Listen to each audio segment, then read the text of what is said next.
আমাদের কি যোগ্যতা নেই? আমাদের কি বয়স নেই? তাহলে কেন আমরা আজকে রাজপথে শিক্ষামন্ত্রীর কাছে জবাব চাই?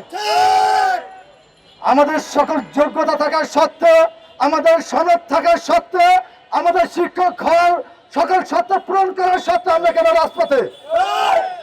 তারুণ্যের অহংকার, তার নামের আগে বসানো হাত তারুণ্যের অহংকার। আমাদের তরুণদের কথা কি তার মনে পড়ে না? আমাদের এই তরুণ বেকারত্ব নিয়ে তামাশা করার রাইট কে দিয়েছে? আনতে কে? এই তরুণ বেকার সমাজের বোঝা বানিয়ে রেখেছে। যখন ভাইবা পরীক্ষার রেজাল্ট দিয়েছে তখন প্রত্যেকের বাবা মা গর্ব করে বলেছিল আমার ছেলে শিক্ষক হয়েছে, আমার মেয়ে শিক্ষক হয়েছে। ছোট ভাই পোস্ট করেছিল, অভিনন্দন ভাই। বন্ধু বান্ধব পোস্ট করেছিল, বেলা শুনছো চাকরিটা আমার হয়ে গেছে।